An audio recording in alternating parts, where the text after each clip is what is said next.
بسم اللہ الرحمن الرحیم ویقسم العروض، اور تقسیم کیا جائے گا سامان کو اذا کانت من صنف واحد، جب وہ ایک قسم کا ہو، ولا یقسم الجنسین، اور تقسیم نہیں کیا جائے گا دو جنسوں کو، ولا یقسم الجنسین، اور تقسیم نہ کرے دو جنسوں کو، بعضھا فی بعض، ان میں سے بعض کو بعض میں، الا بتراضیہما، مگر ان کی رضامندی کے ساتھ۔ سامان کی تقسیم کا معاملہ ہے تو دیکھیں گے وہ ایک ہی قسم کا ہے، مثلا سب سونا ہے یا سب چاندی ہے، یا دو جنسوں کا ہے، کچھ سامان اور جنس کا ہے، کچھ اور قسم کا ہے۔ تو اگر سامان ایک ہی قسم کا ہو تب تو تقسیم کیا جائے گا، لیکن اگر سامان مختلف جنسوں کا ہو تو پھر تقسیم تب ہوگی جب کہ دونوں شرکاء راضی ہوں۔ سامان کی تقسیم کا معاملہ ہے تو دیکھیں گے وہ سامان ایک ہی قسم کا ہے، مثلا ساری چاندی ہے، یا وہ دو قسم کا ہے، کچھ چاندی ہے، کچھ سونا ہے، کچھ گندم ہے وغیرہ۔ تو اگر سامان ایک ہی قسم کا ہے تب تو تقسیم کر دیا جائے گا، اور اگر سامان دو قسموں کا ہے تو تب تک تقسیم نہیں کیا جائے گا جب تک کہ سارے شرکاء راضی نہیں ہوتے۔ وقال ابو حنیفہ رحمہ اللہ تعالی، امام صاحب فرماتے ہیں، لا یقسم الرقیق، کو نہیں تقسیم کیا جائے گا غلاموں کو، ولا الجواہر، اور نہ موتیوں کو۔ وقال ابو یوسف و محمد رحمہم اللہ، صاحبین فرماتے ہیں، یقسم الرقیق، کو تقسیم کیا جائے گا غلاموں کو۔ تو غلاموں اور جواہر موتیوں کی تقسیم کا معاملہ ہے تو امام صاحب رحمۃ اللہ علیہ فرماتے ہیں تقسیم ان کو نہیں کیا جائے گا، جبکہ صاحبین فرماتے ہیں غلاموں کو تقسیم کیا جائے گا۔ امام صاحب رحمۃ اللہ علیہ فرماتے ہیں غلاموں کو اور جواہر کو شرکاء میں تقسیم نہیں کیا جائے گا، جبکہ صاحبین فرماتے ہیں غلاموں کو تقسیم کیا جائے گا۔ ولا یقسم حمام، تقسیم نہیں کیا جائے گا حمام کو، ولا بیر، اور نہ کنویں کو، ولا رحا، اور نہ پن چکی کو، الا ان یتراضی الشرکاء، مگر یہ کہ شرکاء راضی ہوں۔ ایک حمام ہے یا کنواں ہے یا چکی ہے جس میں مختلف لوگ شریک ہیں، تو ان کی تقسیم تب تک نہیں ہوگی جب تک کہ سارے شرکاء تقسیم پر راضی نہ ہوں۔ حمام ہے، کنواں ہے یا پنچکی ہے جس میں مختلف لوگ شریک ہیں، تو تب تک تقسیم ان کو نہیں کیا جائے گا جب تک کہ سارے شرکاء راضی نہیں ہوتے۔ وَإِذَا حَضَرَ وَارِثَانِ، اور جب حاضر ہو جائیں دو وارث، عند القاضی، قاضی کے پاس، وَأَقَامَ الْبَيِّنَةَ، اور قائم کریں بینہ، علی الوفاة، وفات پر، وعدد الورثة، اور ورثاء کی تعداد پر، والدار فی ایدیہم، حالانکہ گھر ان کے قبضہ میں ہو، ومعہم وارث غائب، اور ان کے ساتھ ایک غائب وارث ہو، قسمہ القاضی، تو قاضی اس کو تقسیم کر دے، بطلب الحاضرین، حاضرین کے مطالبہ کی وجہ سے، ونصب للغائب وکیلا یقبض نصیبہ، اور مقرر کرے غائب کے لیے کوئی وکیل جو قبضہ کرے اس کے حصے پر۔ وَإِنْ كَانُوا مُشْتَرِيِّينَ، اور اگر وہ خریدار ہوں، لم یقسم، تو تقسیم نہ کرے، مع غیبت احدہم، ان میں سے ایک کے غائب ہونے کے ساتھ۔ دو وارث آئے اور قاضی کے پاس کہا کہ یہ تقسیم کر دو، اور ہم وارث ہیں، اور انہوں نے بینہ بھی قائم کر دی اس بات پر کہ فلاں فوت ہو چکا ہے اور ہم اس کے وارث ہیں، اور ہم اتنے وارث ہیں، تعداد بھی بتا دی، اور گھر ان کے قبضہ میں ہے، لیکن ایک وارث ایسا ہے جو غائب ہے، تو اب جو موجود ہیں ان کے مطالبہ کی وجہ سے قاضی تقسیم تو کر دے گا، لیکن غائب کے لیے ایک وکیل مقرر کرے گا جو اس کے حصے پر قبضہ کرے گا اس کی طرف سے۔ اور اگر اسی مسئلے میں وہ وراثت کا دعویٰ نہیں کرتے بلکہ کہتے ہیں ہم خریدار ہیں، ہم نے فلاں سے یہ خریدا ہوا ہے، جبکہ حال یہ ہے کہ ایک ان میں سے غائب ہے، تو اب یہ زمین، یہ گھر تقسیم نہ کرے جبکہ وہ ایک غائب ہے۔ دو وارث قاضی کے پاس آئے اور کہا ہم وارث ہیں اور فلاں کے وارث ہیں، فلاں فوت ہو چکا ہے، اور انہوں نے بینہ بھی قائم کر دی کہ وہ فوت ہو چکا، اور ورثاء کی تعداد پر بھی بینہ قائم کر دی کہ ہم اتنے لوگ ہیں، یہ گھر ہمارے قبضہ میں ہے، تقسیم کر دو۔ حال یہ ہے کہ ان میں سے ایک وارث ایسا بھی ہے، ان میں ایک وارث ایسا بھی ہے جو غائب ہے، تو قاضی ان کے مطالبہ کی وجہ سے وہ گھر تقسیم تو کر دے گا، لیکن اس غائب کے لیے ایک وکیل مقرر کرے گا جو اس کے حصے کی طرف جو اس کے حصے پر اس غائب کی طرف سے قبضہ کرے گا۔ اور اگر اسی معاملے میں وہ وراثت کا دعویٰ نہیں کرتے بلکہ وہ کہتے ہیں ہم خریدار ہیں، یہ گھر ہمارے قبضہ میں ہے، جبکہ حال یہ ہے کہ ایک غائب بھی ہے ان خریداروں میں شامل، تو اب قاضی ان کو تقسیم نہ کرے۔ وَإِنْ كَانَ الْعِقَارُ اور اگر زمین ہو فی ید الوارث وارث کے قبضہ میں، وارث غائب کے قبضہ میں، او شیء منہ یا اس کا کچھ حصہ ہو، لم یقسم تو تقسیم نہ کرے۔ اگر یہ لوگ آئے کہ ہم وارث ہیں اور ایک غائب بھی ہے جو ان میں موجود نہیں ہے، اور زمین پوری یا زمین کا کچھ حصہ اس غائب کے قبضہ میں ہے، تو اب قاضی ان کے درمیان وہ زمین تقسیم نہ کرے۔ اور اگر قاضی کے پاس وارث آ جاتے ہیں اور ایک غائب وارث بھی ہے اور پوری زمین یا زمین کا کچھ حصہ اس غائب کے قبضہ میں ہے، تو اب قاضی تقسیم نہ کرے۔ وَإِنْ حَضَرَ وَاحِدٌ اور اگر وَإِنْ حَضَرَ وَارِثٌ وَاحِدٌ اور اگر حاضر ہوا ایک وارث، لم یقسم تقسیم نہ کرے۔ ورثاء میں سے صرف ایک وارث حاضر ہوتا ہے، باقی کوئی بھی حاضر نہیں ہوتا، اور وہ کہتا ہے کہ زمین تقسیم کر دو، تو اب قاضی زمین تقسیم نہ کرے۔ ورثاء میں سے صرف ایک وارث آتا ہے، باقی ورثاء نہیں آتے، اور وہ ایک وارث کہتا ہے کہ زمین تقسیم کر دو، تو قاضی تقسیم نہ کرے۔ وَإِذَا كَانَتْ اور جب ہوں دور مشترکۃ مشترک گھر، فی مصر واحد ایک شہر میں، قسم کل دار علی حدتها تقسیم کیا جائے گا ہر گھر کو علیحدہ طور پر، فی قول ابی حنیفہ رحمہ اللہ امام صاحب کے قول میں، وقال رحمہم اللہ صاحبین فرماتے ہیں، ان کان الاصلح لہم اگر ان کے لیے بہتر ہو، قسمت بعضها فی بعض بعض گھروں کو بعض میں تقسیم کرنا، قسمہا تو تقسیم کر دے ان کو۔ وَإِنْ كَانَتْ دَارٌ وَزَيْعَةٌ اور اگر ہو گھر اور جائیداد زمین، او دار وحانوت یا گھر اور دکان، قسم کل واحد علی حدتہ تقسیم کیا جائے گا ہر ایک کو علیحدہ۔ ایک شہر میں مشترک گھر ہیں، کئی گھر ہیں ایک شہر کے اندر جس میں سب کا حصہ ہے، تو امام صاحب رحمۃ اللہ علیہ فرماتے ہیں ہر گھر کو علیحدہ تقسیم کیا جائے گا۔ صاحبین فرماتے ہیں اگر بہتر تقسیم البعض فی البعض ہو کہ کچھ گھر کچھ کو دے دیا جائیں اور باقی کچھ گھر دیگر شرکاء کو دے دیے جائیں، تو ایسا کر دیا جائے گا، تقسیم البعض فی البعض ہوگی۔ لیکن اگر شرکاء شریک ہیں ایک گھر اور ایک زمین میں یا ایک گھر اور ایک دکان میں، تو پھر گھر کو علیحدہ تقسیم کیا جائے گا اور زمین اور دکان کو علیحدہ تقسیم کیا جائے گا۔ ایک شہر میں مشترک گھر ہیں، کئی گھر ہیں جس میں لوگ شریک ہیں، تو امام صاحب رحمۃ اللہ علیہ فرماتے ہیں ہر گھر کو علیحدہ تقسیم کیا جائے گا، جبکہ صاحبین فرماتے ہیں اگر ان کے لیے تقسیم البعض فی البعض بہتر ہو، یعنی کچھ گھر ایک کو دے دیا جائیں، کچھ گھر دوسرے کو دے دیے جائیں، اگر یہ ان کے لیے بہتر ہو تو ایسا کر دیا جائے گا۔ لیکن اگر ایک گھر اور ایک پلاٹ ہے یا ایک گھر اور ایک دکان ہے اور اس میں کئی لوگ شریک ہیں، تو پھر ہر گھر کو، ہر پلاٹ کو اور ہر دکان کو علیحدہ علیحدہ تقسیم کیا جائے گا۔ وَيَنبَغِي لِلْقَاسِمِ اور مناسب ہے تقسیم کرنے والے کے لیے، أَن يُصَوِّرَ کہ شکلیں بنائے، مَا يُقَسِّمُهُ جس کو تقسیم کرے، اس کی جس کو تقسیم کرے، وَيُعَدِّلَهُ اور اس کو برابر کرے، وَيَزْرَعُهُ اور اس کی پیمائش کرے، وَيُقَوِّمَ الْبِنَاءَ اور قیمت لگائے عمارت کی، وَيُفْرِدَ اور علیحدہ کر لے كُلَّ نَصِيبٍ عَنِ الْبَاقِي ہر حصے کو باقی سے بِطَرِيقِهِ اس کے راستے کے ساتھ، وَشُرْبِهِ اور پانی کی نالی کے ساتھ، حتیٰ لا یکونا حتیٰ کہ نہ ہو، لنصیب بعضہم ان میں سے بعض کے حصے کے لیے، بنصیب الآخر دوسرے کے حصے کے ساتھ،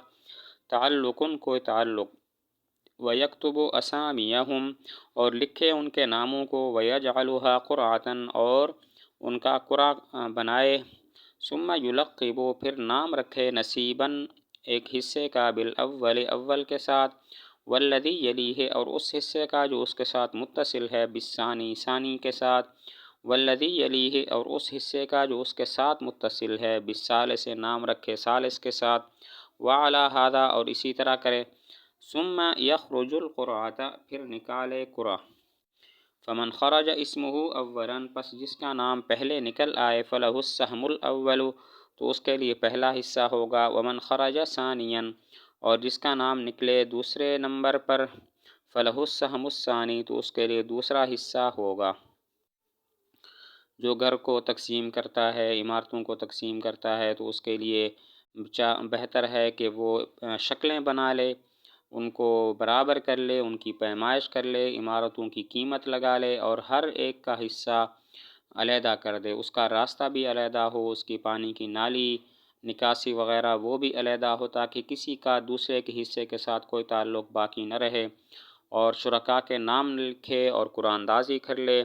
پھر حصوں کے بھی نام لکھے، ایک حصے کا نام اول، دوسرے کا ثانی، تیسرے کا ثالث، اس طرح پھر قرآن اندازی کرے، تو جس کا نام پہلے نکل آئے اس کو اول حصہ دے دے، جس کا نام دوسرے نمبر پر نکلے اس کو ثانی حصہ دے دے،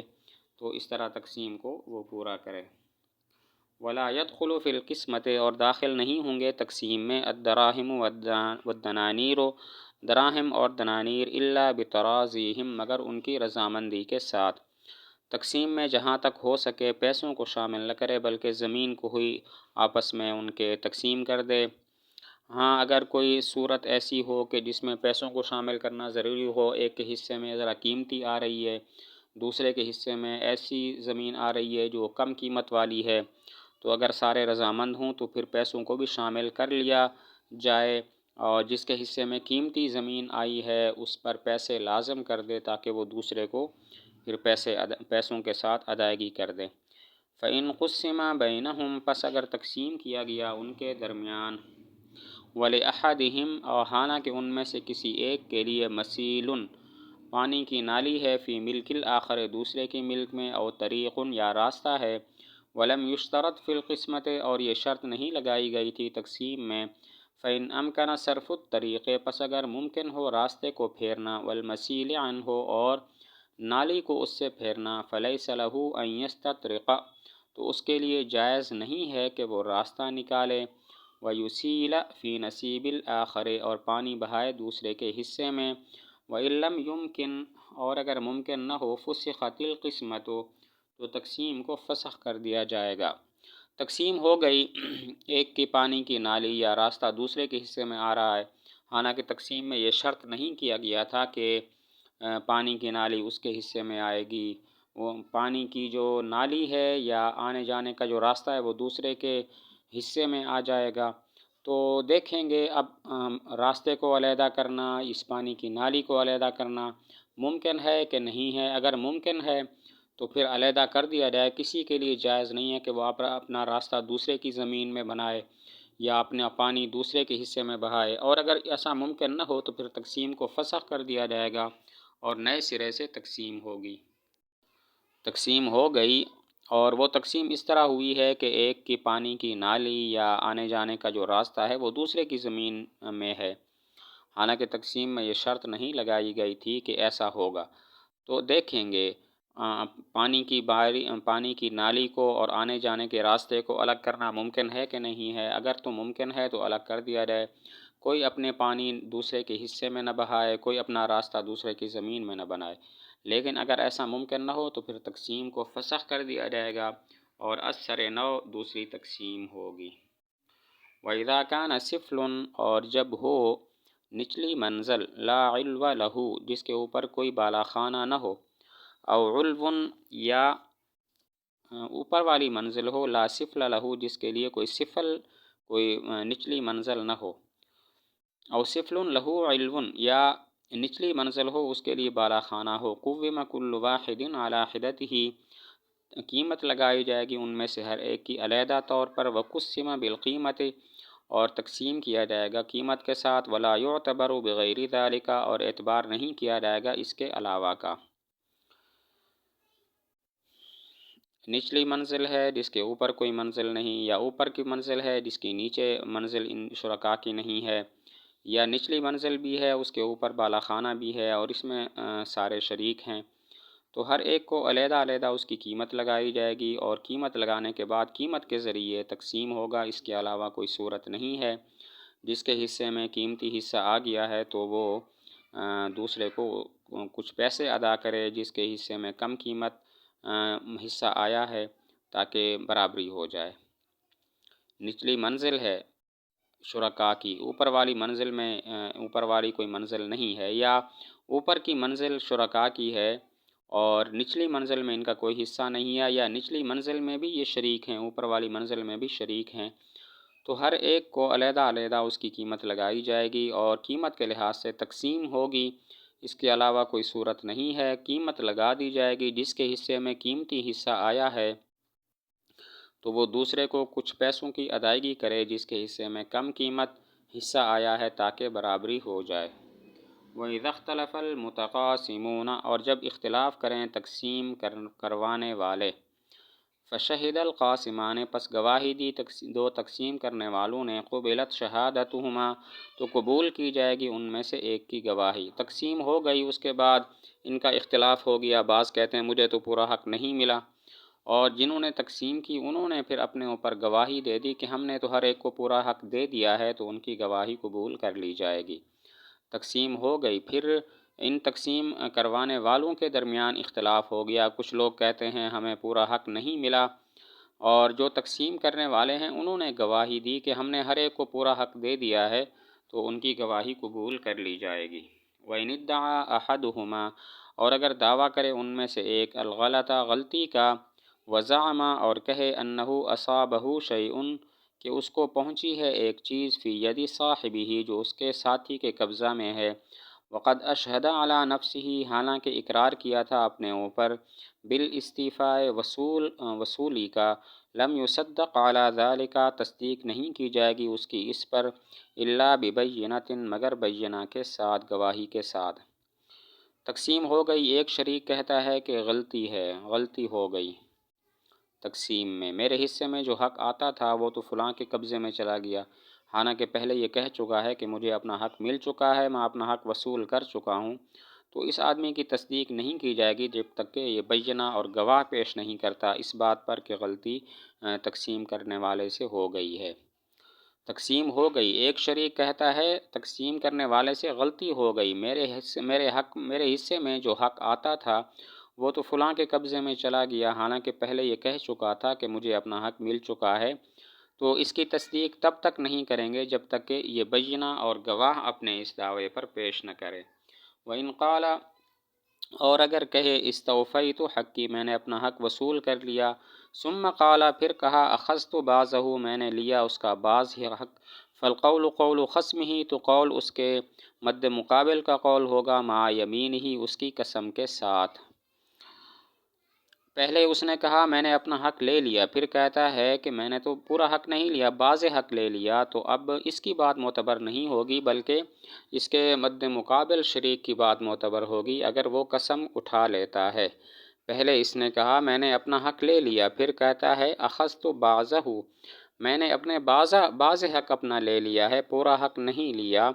تو اب اس کی بات معتبر نہیں ہوگی بلکہ اس کے مد مقابل شریک کی بات معتبر ہوگی اگر وہ قسم اٹھا لیتا ہے۔ وَإِنْ قَالَ، اور اگر کہا، أَصَابَنِي، مجھے پہنچی، إِلَى مَوْضِعٍ، فلاں جگہ تک، إِلَى مَوْضِعٍ كَذَا، فلاں جگہ تک مجھے پہنچا ہے حق، فَلَمْ يُسَلِّمْهُ إِلَيَّ، پس اس نے مجھے وہ حوالے نہیں کیا، وَلَمْ يُشْهِدْ عَلَى نَفْسِهِ بِالِاسْتِيفَاءِ، اور اس نے اقرار نہیں کیا تھا اپنے اوپر وصولی کا، وَكَذَّبَهُ شَرِيكُهُ، اور اس کو جھٹلایا اس کے شریک نے، تَحَالَفَا، تو دونوں قسم اٹھائیں گے، وَفُسِخَتِ الْقِسْمَةُ، اور فسخ کر دیا جائے گا تقسیم کو۔ ایک شریک نے کہا میرا حق فلاں جگہ تک بنتا ہے، وہ تو مجھے نہیں ملا، اور اس نے پہلے یہ بھی نہیں کہا کہ مجھے مل چکا ہے، جبکہ اس کا شریک جھٹلاتا ہے، وہ کہتا ہے اس کو جتنا حق ملنا تھا وہ اس نے وصول کر لیا ہے، تو دونوں قسم اٹھائیں گے، تقسیم کو فسخ کر دیا جائے گا اور تقسیم نئے سرے سے کی جائے گی۔ ایک شریک نے کہا میرا حق فلاں جگہ تک بنتا ہے، وہ مجھے نہیں ملا، اور اس نے پہلے یہ بھی نہیں کہا کہ مجھے مل چکا ہے، اور اس کا جو شریک ہے وہ اس کی تکذیب کرتا ہے اور کہتا ہے اس کا جتنا حق بنتا ہے وہ اس کو وصول ہو چکا ہے، تو دونوں قسم اٹھائیں گے اور تقسیم کو فسخ کر دیا جائے گا اور نئے سرے سے تقسیم ہوگی۔ وَإِنِ اسْتُحِقَّ، اور اگر استحقاق ہو گیا بعض نصیب احدہما ان میں سے ایک کے بعد حصے کا بعینہ متعین طور پر لم تفسخ القسمت فسخ نہیں کیا جائے گا تقسیم کو عند ابی حنیفہ رحمہ اللہ امام صاحب کے نزدیک، ورجع اور رجوع کرے گا بحصۃ ذلک من نصیب شریکہ اس کے حصے کا اپنے شریک کے حصے سے۔ وقال ابو یوسف رحمہ اللہ امام ابو یوسف فرماتے ہیں تفسخ القسمت و تقسیم کو فسخ کر دیا جائے گا، تقسیم ہو گئی پھر ان میں سے ایک کے کچھ حصے کا مستحق کوئی اور نکل آیا، کچھ متعین حصے کا حقدار کوئی اور نکل آیا، تو اب کیا ہوگا؟ امام صاحب رحمۃ اللہ علیہ فرماتے ہیں تقسیم کو فسخ نہیں کیا جائے گا بلکہ جتنا حق دوسرے کا نکل آیا ہے اتنے کے حصے کا اپنے شریک سے رجوع کرے اور کہے کہ اتنا آدھا ایک مرلہ کسی اور کا نکل آیا ہے تو تم مجھے آدھا مرلہ دے دو۔ جبکہ امام ابو یوسف رحمۃ اللہ علیہ فرماتے ہیں تقسیم کو فسخ کیا جائے گا اور نئے سرے سے تقسیم ہوگی، تقسیم ہو گئی پھر ایک کا متعین حصہ کسی اور کا نکل آیا تو امام صاحب رحمۃ اللہ علیہ فرماتے ہیں تقسیم کو فسخ نہیں کیا جائے گا بلکہ یہ شخص کے جس کے حصے میں استحقاق ہوا ہے وہ اپنے ساتھی سے رجوع کرے اور کہے مثلاً ایک مرلہ کسی اور کا نکل آیا تو تم مجھے آدھا مرلہ دے دو، جبکہ امام ابو یوسف رحمۃ اللہ علیہ فرماتے ہیں تقسیم کو فسخ کر دیا جائے گا اور تقسیم نئے سرے سے ہوگی۔